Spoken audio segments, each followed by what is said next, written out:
So hi everyone, we are all set for our second event of the day. We have Mr. Alok Kshirsagar and Nitin Paranchpe. So I'm going to quickly introduce our speakers and we'll kickstart the discussion. I'll start with Alok. So Alok is a senior partner with McKinsey and Company with deep experience in performance improvement and growth initiatives through his time in firms London, New York, and Mumbai offices. He has led a number of McKinsey capabilities as well. He's currently the Asia leader for McKinsey Accelerate, which is responsible for all of McKinsey's people, expertise, and assets that drive implementation, culture, and capability changes for clients. Previously, he has also led the Asia Risk Management Practice and McKinsey Asia Center, a special initiative to help companies drive successful global expansion. He also serves on the Partner Review Committee that evaluates all partners globally. He's honorary president of the National Association for the Blind in Karnataka. He serves on the board of PRS Legislative Research and also the Next Gen Leaders for the Indian School of Business. Alok is also on the advisory board for the Wildlife Conservation Trust and the United World Colleges National Committee for India. The World Economic Forum named Alok a young global leader in 2012 in recognition for his commitment to international business and public policy. Alok received a postgraduate degree in politics and economics from Oxford University, where he was an Inlac scholar. He has a bachelor's degree in economics from St. Xavier's College, Mumbai, where he was a national merit scholar as well. So welcome, Alok, and thank you very much for taking out time to do this. Thank you. Delighted to be part of this Wharton event again. Thank you. And the main speaker for the day, Mr. Nitin Paranchpe, he is the Chief Operating Officer at Unilever and has been a member of the Unilever Leadership Executive since October 2013. In his COO role, he is responsible for delivering in-year results for Unilever globally. Nitin is focused on creating a faster and more responsive business, focused on consumers and channels in each market. He's also focused on leveraging synergies, building future capabilities, and accelerating the digitization of the organization. His most recent role was the president for foods and refreshment, and before this, he was the president for Unilever's home care division from 2013 until 2017. So Nitin joined Unilever at Hindustan Unilever Limited in India in 1987, where he held various roles in marketing and sales. In 2000, he moved to Unilever London and was involved in a review of the organization structure. During 2001, he also worked as the executive assistant to the chairman and the Unilever Executive Committee. On his return to India in 2002, he held more senior positions in the laundry and household care, including Vice President Home Care India in 2004 and Executive Director for Home and Personal Care India in 2006. And then finally, in April 2008, he was appointed as the Chief Executive Officer for Hindustan Unilever Limited, and then Executive Vice President for Unilever in South Asia. So Nitin holds a bachelor's degree in mechanical engineering and an MBA in marketing from Jamnalal Bajaj Institute of Management Studies. For his efforts in blazing a trail for diversity, he is also a winner of GG2 Hammer Award in 2019, whose previous winners have included likes of Sadiq Khan, who is the mayor of London, and Sajid Javid, Chancellor of the Exchequer. So welcome, Nitin. Thank you so much for being here and agreeing to participate in this 25th year of our conference. So we look forward to an exciting discussion. Thank you. Thank you for having me here. Delighted to be here. Amazing. So without any further ado, I'll pass it on to Alok to kickstart the discussion. Thank you very much, Gaurav and Divya and the rest of the Wharton team. It's a great pleasure to join you all virtually. And Nitin, thank you very much for taking time on a Saturday to spend time with all of the participants who I'm sure will be obviously inspired and excited by all that you've achieved and looking forward to hearing your own wisdom as we navigate 2021 and beyond. And for many of the students here, as we consider choices that they will make over the next 5 or 10 years. In the conversation over the next 30 minutes or so, 35 minutes, we'll try and explore some themes that this year's conference is focused on, particularly on self-reliance, on resilience, on reignition, and try and make them come alive, Nitin, through your own choices that you have made, decisions you've made, either in the context, obviously, of the great impact you've had at Unilever, but also perhaps more personally in how you've made career decisions or choices, because that will be very relevant for the audience that we're going to discuss this with today. Of course, in addition, you can certainly post Q&A, as Divya has mentioned, and we will ensure that there's enough time, even in this format, for some interaction and some liveliness along the way. With that said, Nitin, I'm just going to jump in right away and just say that one of the things in our own conversations over the last 10, 11 months, you've always had a smile, right? You've always had a smile through all of the very difficult period that we've gone through. Obviously, as communities around the world, Unilever has been a huge leader, obviously, in sort of supporting health and wellness and other initiatives. But one of the things that I think a lot of us look to in our leaders is optimism. And one of the things I'm always struck by in working with you and watching you in action is sort of the, if I may call it, bounded optimism, right? So it's not optimism that, is sort of unrealistic or people just dismiss, but there is a sense of purpose and optimism and a sense that the glass, even if it isn't fully half full, can get there. How do you sort of think about inspiring people with optimism while keeping people real going through a challenging period? Wow, I wish I could. I wish I had an easy answer for this question. You know, first of all, I have to say that these are not easy times. These are unprecedented times. Even if I was to use the cliche that has been used so often over the last year that we've been through, unprecedented for many, many reasons. I think when have we last seen a situation where almost 100 million people are likely to be infected? 2 million people have now succumbed to this disease. Now, these numbers might look small in the context of previous pandemics like the Spanish flu, etc., that we've had. But to imagine these numbers in today's time and age is just horrific. The fact that the global economy is likely to shrink by 5%, despite numbers as staggering as 18-20 trillion pumped in by governments all over the world. So these are not easy times, and these are not easy times for anyone. And yet, and therefore, it's not always easy to be optimistic about what's going on. And yet, the reality is that every challenge brings with it an opportunity. And I think, hard as this has been, there have been many opportunities that some things which we have seen, innovative outcomes that we have experienced, and opportunities for us to think differently about the challenges ahead, which gives me hope. The way I think about it, just take vaccine development. Who would have imagined that we could have had a vaccine within a period of under a year? The best previous vaccine development speed was months over 4 years. And now we've had not one, but multiple vaccines being developed in this period. And it just shows that when the global community chooses to come together, collaborate, share information, leverage technology differently, breakthrough outcomes are possible. Ones which no one would have imagined. The same cast, the same actors could not have imagined 12 months ago. So my optimism stems from the belief that crises like this force each one of us to think, get us out of our comfort zone, force many of us to challenge our self-limiting beliefs. We all grow up with self-limiting beliefs. And the act of challenging your self-limiting beliefs opens up new degrees of freedom, new opportunities. And we need those to address the two big issues and challenges of our times: climate change, inequality, which we are dealing with. And I hope that business and society is able to come together to confront some of these things and take some decisive steps forward. So that's my hope. I hope it is bounded and not naive in my optimism, but that's all I can say.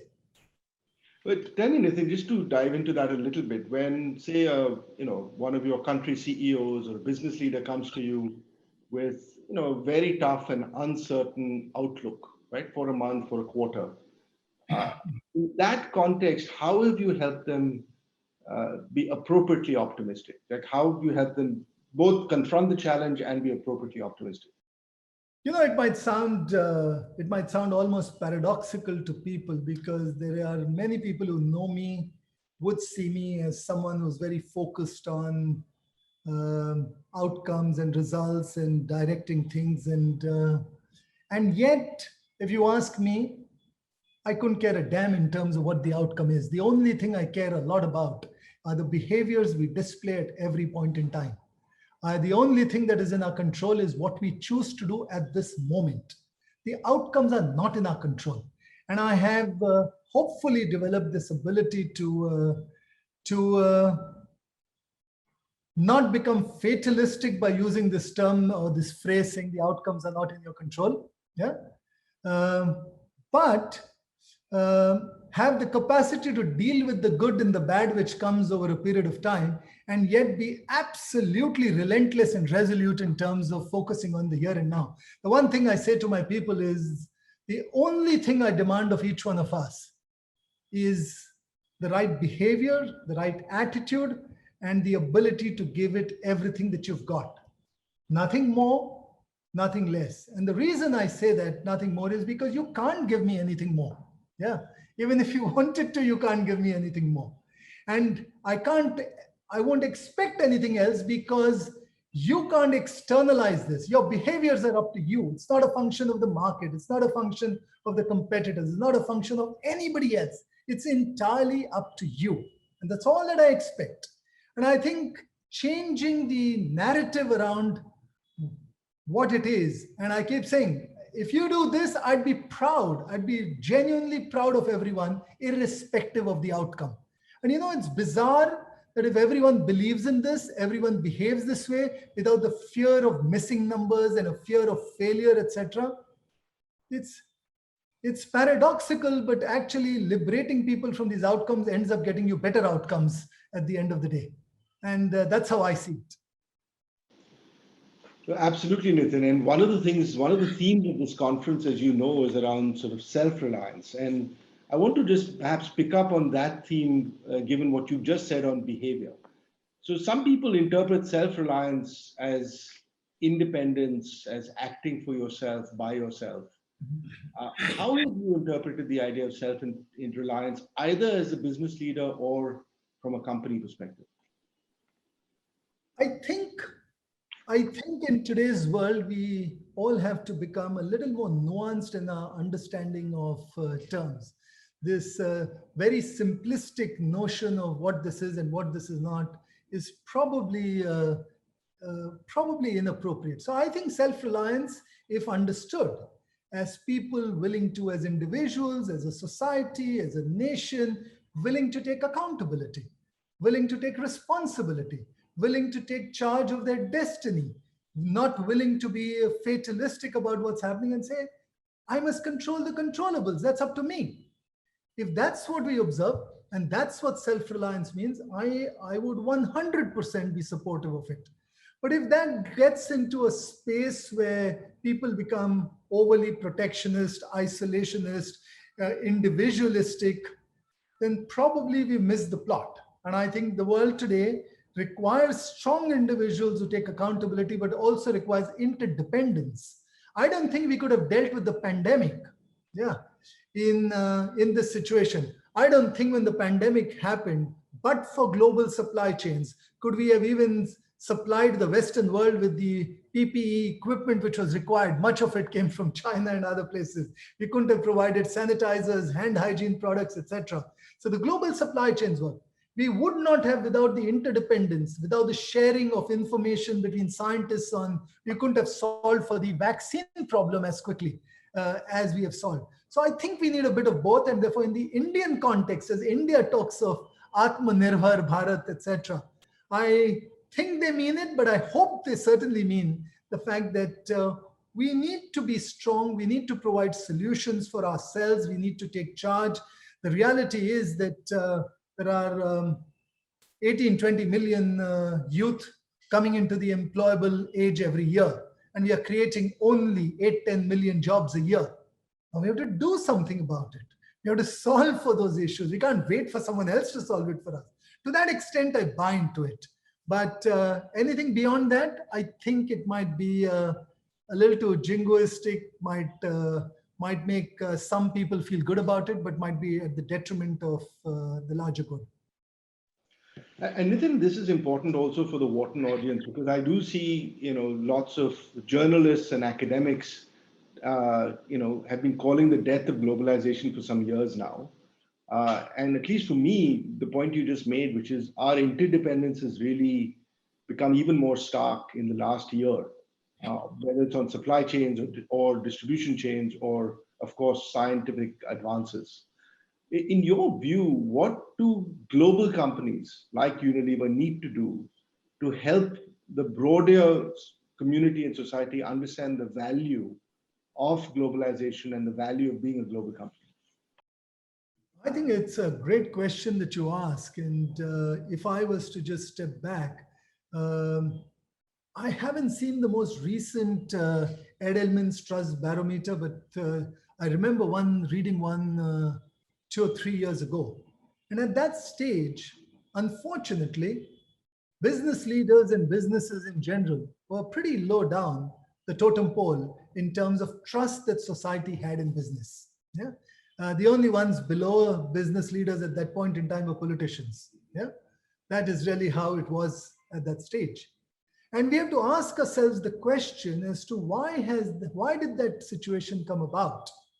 And it happened because in a strange and an odd sort of way, business probably lost sight of its contract with society, and society saw business as being a little too self-serving in the way we did things. And when business leaders talked about the value of globalization and things of that sort, and I'll take an example, take Brexit. I live in the UK, and we were all surprised when that happened, and no one could see it. If you were in the US, I don't think anyone foresaw what happened in 2016. And even the recent election didn't see how close it could have been. So the real message is, despite in Brexit times, I've reflected hard, despite all business leaders, important people, economists telling everyone that it would be good for the economy if we were to stay as a part of the European Union, people voted differently. Is it that they didn't hear you? No, they heard you. They didn't believe you when you said that. And when senior leaders said it's good for business and it's good for, they said, you mean it's good for you? Because all the benefits of globalization that you've talked about over the last 20 years, we haven't seen those trickle down sufficiently. Now that's partly to do with issues about how it's got distributed, the growing inequality or the perceptions of growing inequality. So I think the first thing business needs to do is to start recognizing that it needs to have strategies which are overtly socially responsible in some of the things that it does. Otherwise, society over a period of time will simply not give business a chance to operate, and that license to operate will be questioned. That's said one. On the other hand, business does have an opportunity to put in place specific actions, interventions, etc., which demonstrate that you can have strategies and have actions which are good for business and good for society at the same time. And I think if more of us keep doing things like that, I think we will gradually build back trust in business, in institutions at large over time. Nitin, may I ask you to just spend a minute more on what has Unilever done, on that exact dimension of, your impact in communities and your impact for longer term topics, for example, of sustainability? So, one of the reasons why I've been with this company for so long is because there is something about this company and its approach to doing business, which just so resonates with me. The way Unilever thinks of itself and calls out its purpose. We call out our purpose as making sustainable living commonplace. That's how we call it out. And we'd like to be a company which kills or puts an end to this debate once and for all, whether a sustainable company can also be a high-performing company which delivers exceptional financial outcomes. We want to kill this because there are many people who believe that the pursuit of sustainability, the climate agenda, the environmental agenda, the social agenda has a cost, and it is at odds with the role of running a business and the wealth maximization objective that people have sometimes thought business is responsible for. So we say we want to kill that debate once and for all. And therefore we've said we want to be the world's most famous company when it comes to sustainability, but consistently be in the top 1/3 of the peer set that we operate in. Are we there today? The answer is no. Do we deeply aspire to be? The answer is yes. And every year we are strengthening a muscle to get there. So we've called out for ourselves, 3 things that we wanted to be famous for. One of them is what I described. And we feel we will achieve that if we do 2 other things.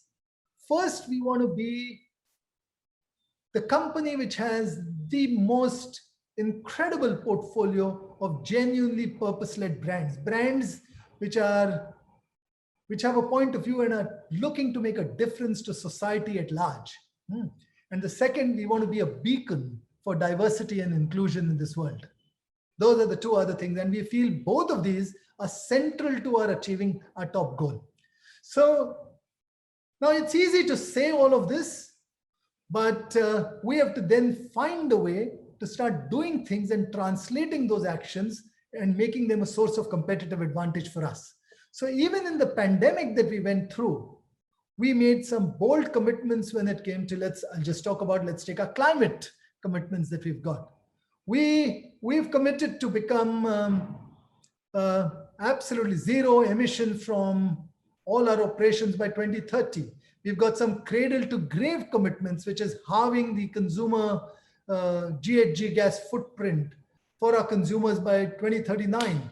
We have committed to make sure from cradle to shelf by 2039, we will be net zero. So several commitments have been made and we've gone public with it. In fact, we've gone one step further. This time, just a few weeks ago, we announced that we will put our climate action plan, a climate transition action plan for the business to a shareholder vote.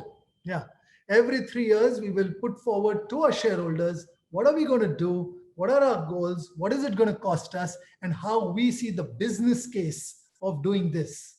And I don't know how things will pan out, but I suspect over a period of time, as more of us do this, we will find ways by which we can do the things that are right for the planet, right for society, and good for business, because it is my belief that there is today a small intersection set between doing good for society and doing good for business. If you allow me a little digression, I'll just give an analogy.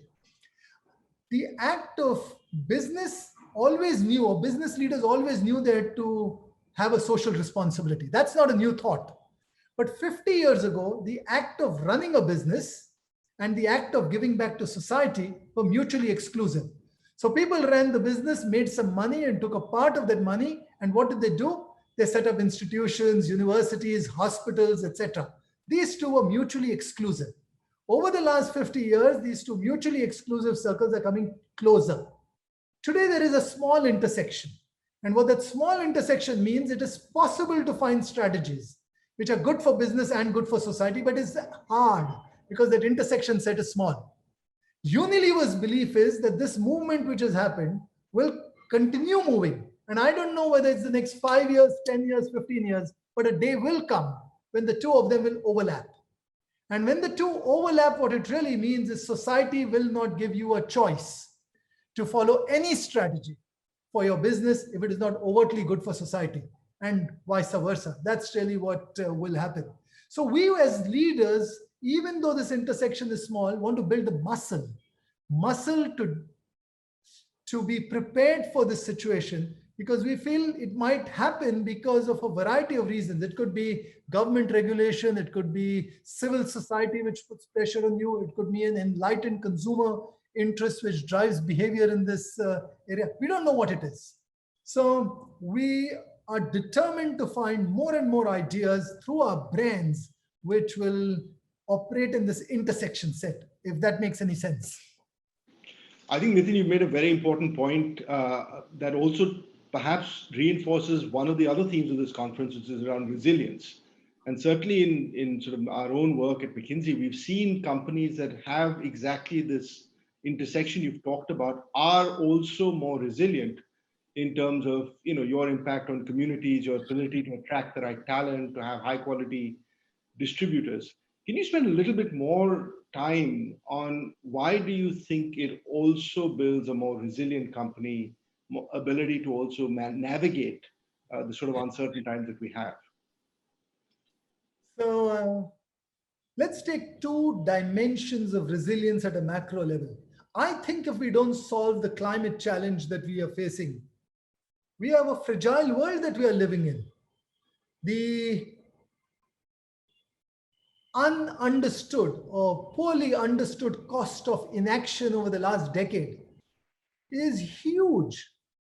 Estimates vary wildly, but people believe it could be 250, 300 billion a year through just cost of inaction arising out of higher levels of natural disaster and climate change that we are seeing at this moment. And if you take on related aspects, it could be many multiples of this.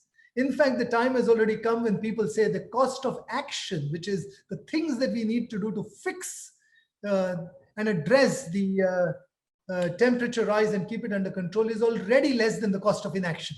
Yeah. So, and that's the fragile world that we are living in on that one dimension. So if we do take action in these areas, I think we will address this. That's, I think, one aspect. But there is another dimension of fragility, which has happened because I think our business model and the way businesses have run things have been not as inclusive, probably a little self-serving, and probably misunderstanding what, I don't know whether it's a misunderstanding or not, probably having a very limited understanding of what Milton Friedman said, that the sole purpose of business was to maximize shareholder wealth. My take on that is a little different. I feel that the purpose of business is to address societal needs. In fact, if you think about it, I don't know when business first started. There must have been some individual who saw some need in some community and found an innovative way to solve it. And because the person solved the need of some group of households in and around him or her, society or that village rewarded him. And the reward that he got was the profit which he made because was serving that need. Hundreds of years later, the purpose of the business has not changed. It is still to serve societal needs. The outcome of doing a good job at serving societal needs is the profit that you make. And I think business schools have probably done injustice over the recent past, over the last few decades, by drilling this notion that the purpose of business is shareholder wealth maximization. I feel the outcome of a great business is shareholder wealth maximization. The purpose of business is to serve societal needs to the best of your ability and better than anyone else. So if you go back, because we have done things in this manner, we see the issues in society. We see the lack of inclusion. We see these issues that we are seeing in the US at this moment, which started off with Black Lives Matter, etc. I don't think it's just an issue of race. I don't think it was just many underlying issues are just under the surface found an outlet at this moment. And I fear that the sense of being left out, the sense of discrimination, the sense of lack of fairness which exists at this moment has created an unstable society where civil unrest, the angst in society is just waiting to erupt. As the more privileged people today, we can find it very easy to ignore that and find clever arguments to not take accountability to solve for that problem. And that causes fragility and that reduces the resilience that society has. And I think the human mind is nothing but a wonderful engine of self-deception. We have the ability to create any story that meets our, can be self-serving, and therefore we will justify actions for ourselves. And therefore it requires someone to step out and genuinely see what's happening. And if not for a moral case, I would say, in your self-enlightened interest. In your self-enlightened interest, we have to do something. Otherwise, frankly, we won't have the right to perform and operate in the not too distant future. It sounds like a very sad and a dangerous prognosis, but I don't want to sound like that, but I fear that if you're not careful, that's what will happen.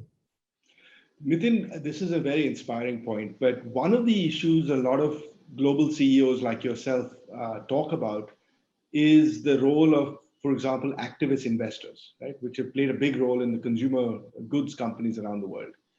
And in many respects, the activist investors, of course, represent the pinnacle of shareholder value maximization. And you've seen this in some, without naming names, legendary consumer companies where activist investors have got 30, 40% of cost out, which has led to a short-term benefit, but not the longer-term results. Now, again, I want to help our audience understand how you as a leader make these trade-offs, right? So, when you have activist investors looking for quarterly impact, and you are talking about the right behaviors, the resilience, the impact in our communities, how have you bridged that, or how have you made the right I think trade-offs? it's again a great question, and with no easy answer. First of all, with no easy answer, and I'll say something else. I think the onus is on leaders of business to articulate compellingly to all that there is no trade-off. That's the first message. Not easily understood, but there is no trade-off. And I'll explain to you why. Let's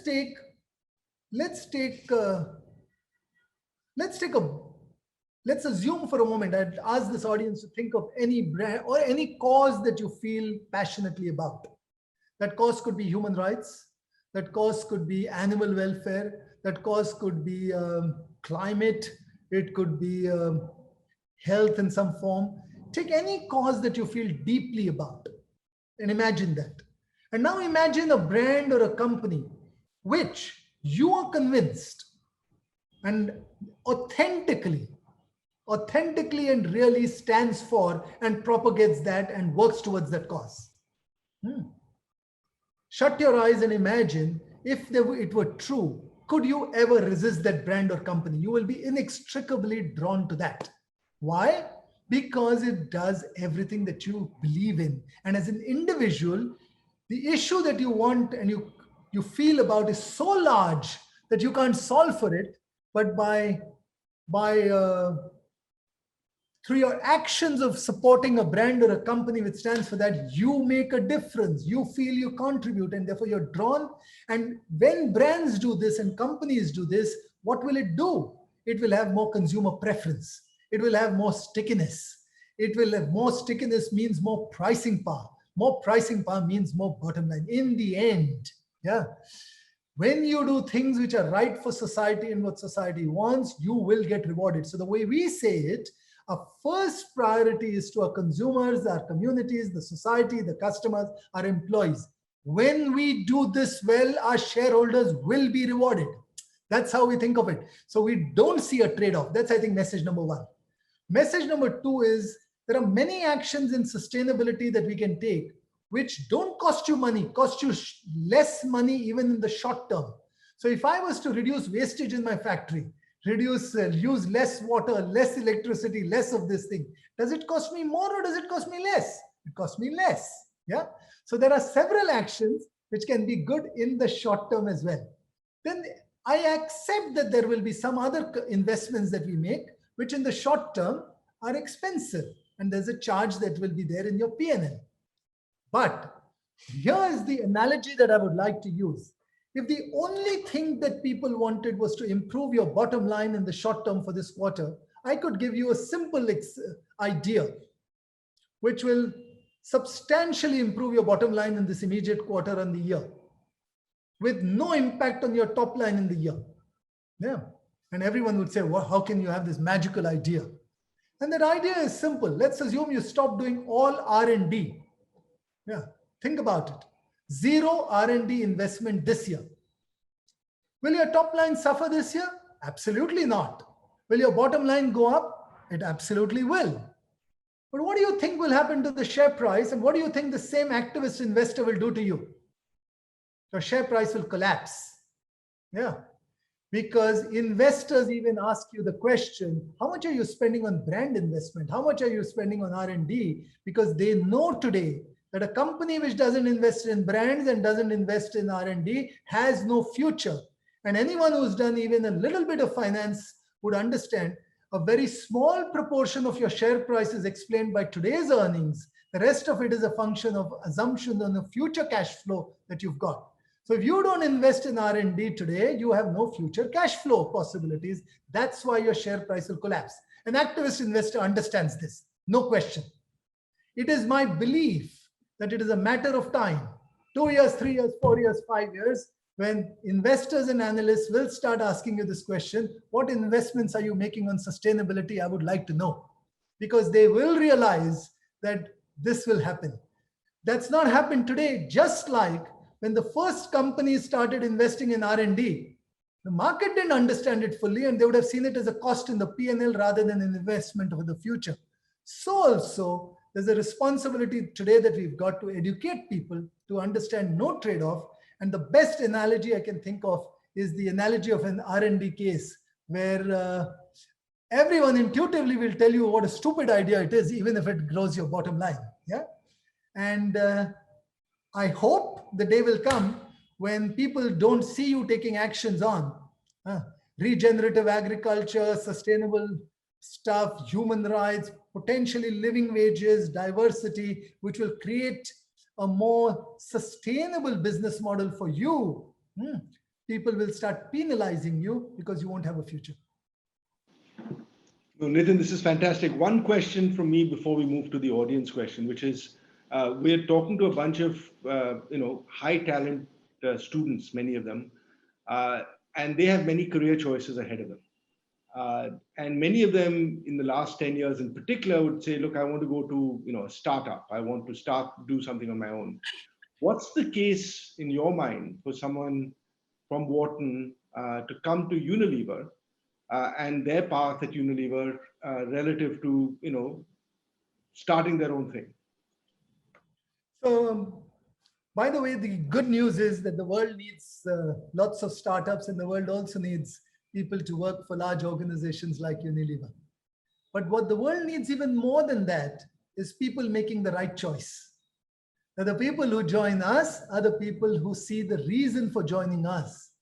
And the people who join the startup join it for the right reason. What you do is important, but why you do it is even more important.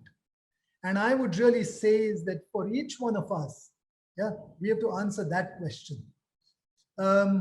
There is no right or wrong. Both choices can lead to very fulfilling outcomes.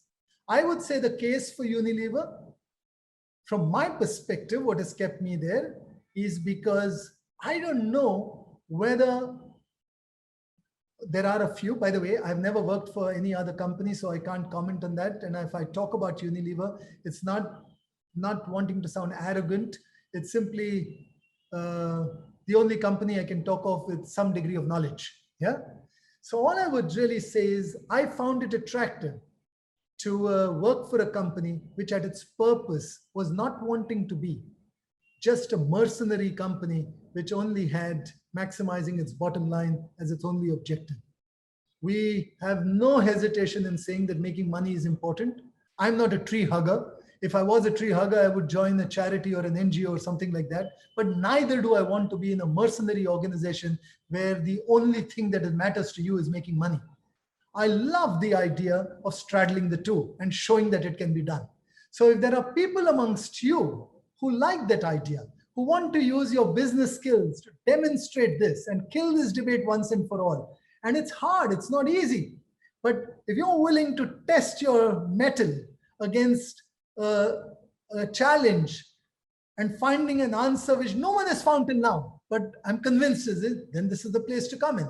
That's one. Number two, if you want to have impact at scale, then this provides you the opportunity to have impact at scale rather than a startup. Startup does many great things, but at times is limited by its ability to have impact at scale. But it has infinite flexibility and freedom to choose to do what it does, which sometimes you may not find so easy when you work for a large organization.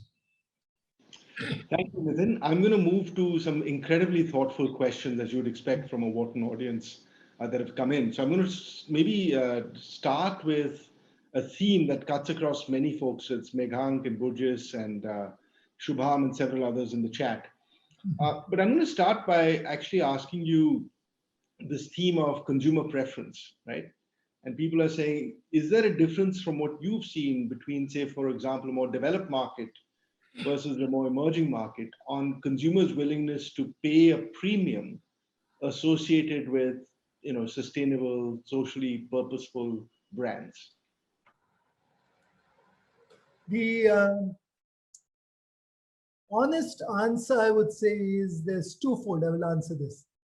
Across the world, if you were to do surveys in new developing markets and the developed markets, the feedback that you get in terms of people looking for brands which are having purpose and having sustainability and a larger cause and societal interest at heart is high, and you will get similar sorts of feedback. In fact, everywhere in the world, you would today have people who would have 60-70% of the people would say that they will choose brands which have sustainability at its core. That's message number one. When you go into a younger audience, you find that even higher, the millennials and etc., even higher. And yet, it is also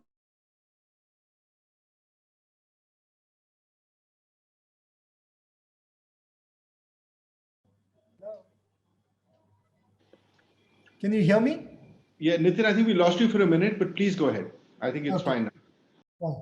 So, but it's also true that most people today are not willing to pay a premium for buying this. There is a very small proportion. They are what I call the die-hard dark green consumer. So there's a dark green consumer and there's a light green consumer. The dark green consumer often is willing to pay a premium, but that proportion is small. But there are many people who want this, but they're simply saying, I want products which are good for the planet, good for society, but I'm not willing to have a performance penalty or a price penalty. And the job of businesses like ours is to leverage technology, science, etc., to craft mixes which allow people to benefit from this without a performance and a price penalty.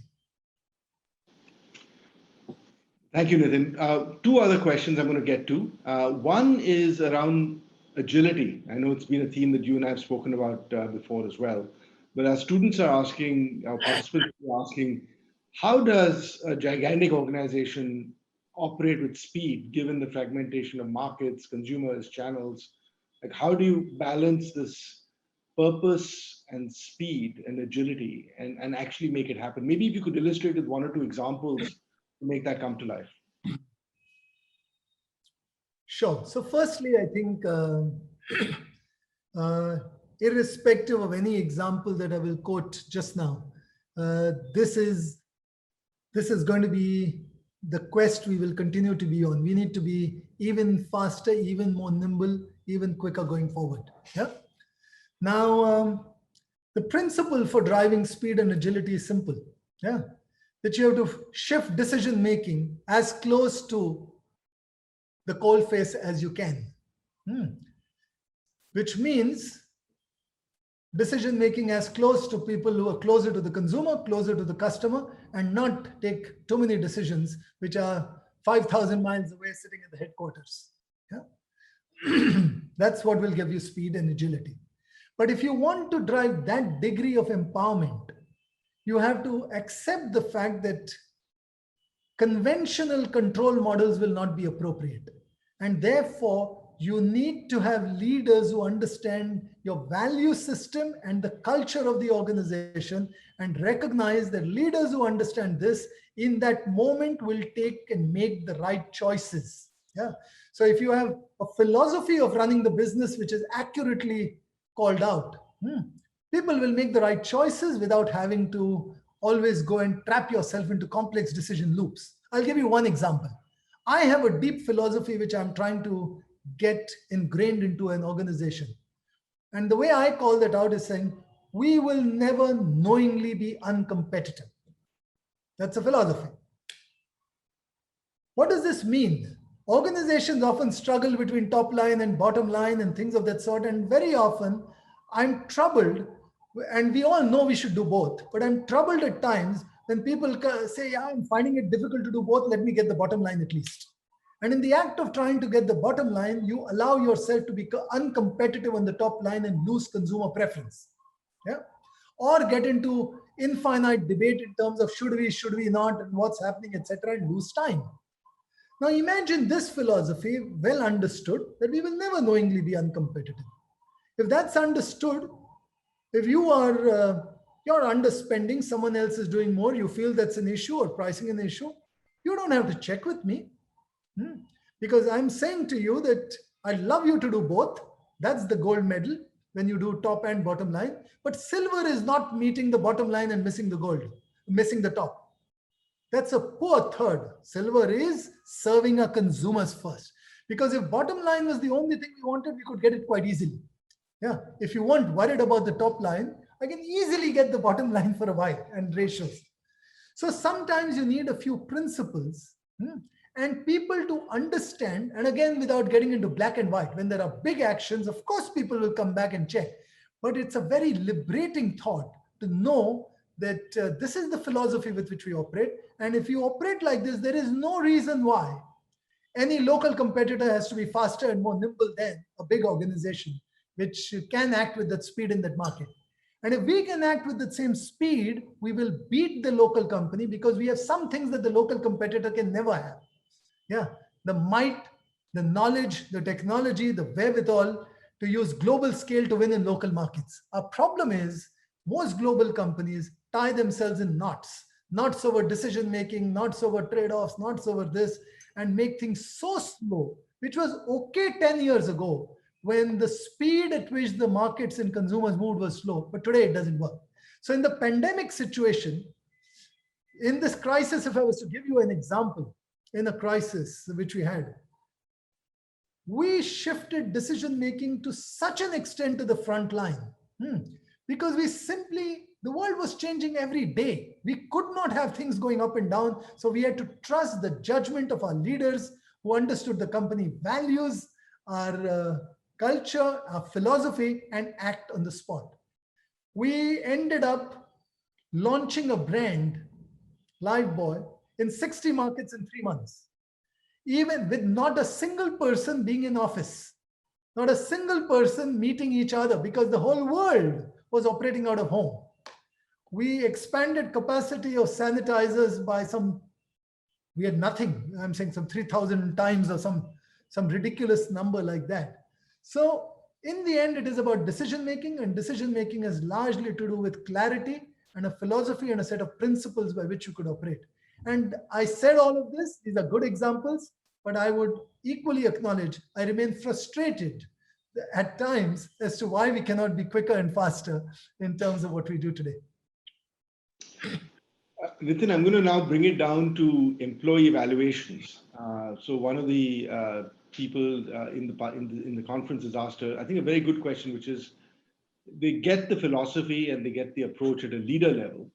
But if you're evaluating an employee year-end in results, and they tell you, sorry, I didn't get my results, but I behaved in the right way, how do you calibrate good behavior, good outcomes, and understanding how that plays into individual evaluations?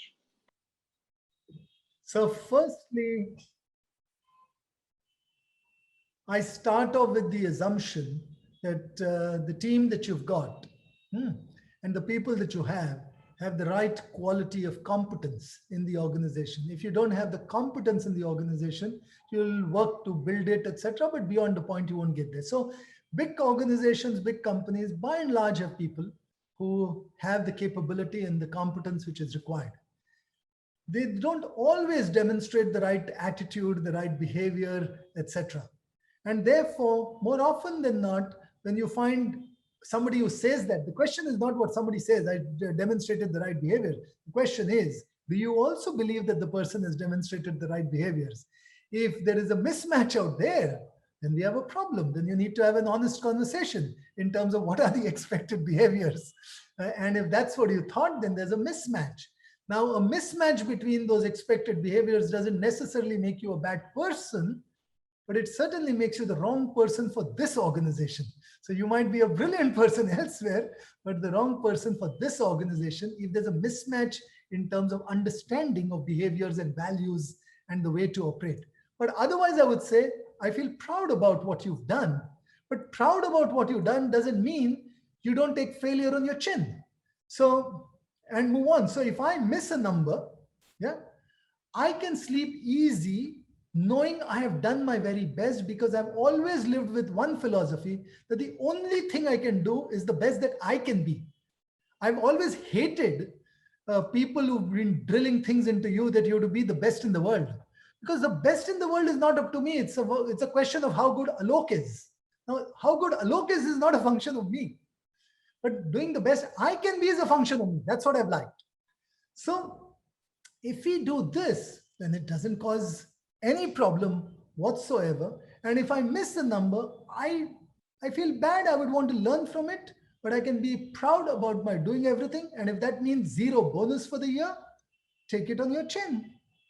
The bonus that you get or the evaluation that you get is not it's not you. Sometimes we attach too much of us to success and failure. It's a measure of what that year was. And we somehow have to dissociate yourself from that. But if you want to dissociate yourself in that sense from the failure, you also cannot take your successes too seriously. So Nitin, this has been an incredible learning experience for me, for sure.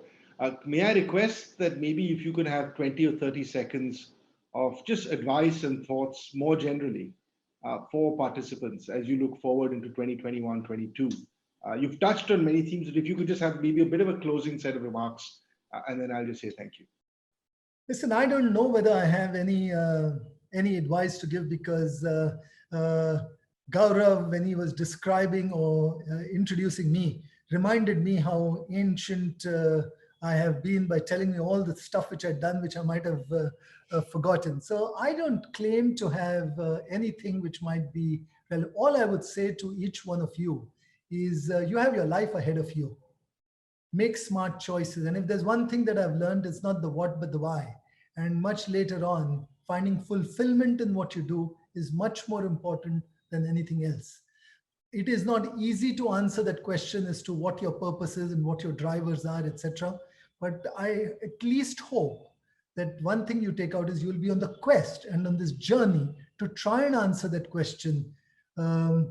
And if I end on what Mark Twain had once said, there are only 2 important days in your life. The first one was the day you were born, and the second one was the day you find out why you were born and what your purpose in this life actually is. So it's not easy, but keep that in mind. And you have, despite what's going on in this world, an incredible opportunity to shape the world and shape the future and make a difference, genuinely make a difference to this world as you move forward. And I'd hope each one of you manages to do that. Nitin, thank you very much. This has been absolutely brilliant and very, very inspiring indeed. And really appreciate the direct, candid responses, the real life examples. And I'm sure everyone participating today would have greatly learned and benefited from your wisdom. So thank you, Nitin. Thank you, Alok. Enjoyed myself, and thank you to Gaurav and the entire Wharton team for giving me the opportunity and indulging me as I shared some of my thoughts with you. Thank you so much, Nitin and Alok. This was a very insightful and exciting discussion. In fact, in one of our classes at Wharton, we had a debate on the Milton Friedman's famous article in New York Times. And you would be happy to know that majority of the class was in line with what your views are. And I, for one, personally agree that purpose-driven capitalism and stakeholder capitalism is the way forward, not just for India, but for the world. So on that note, we already have our next guest. We have Dipali Goenka, moderated by Professor Saikat Chaudhary. So thank you so much, Nitin and Alok. It was a pleasure to host you guys. Bye-bye. Thank you. Thank you. Bye-bye.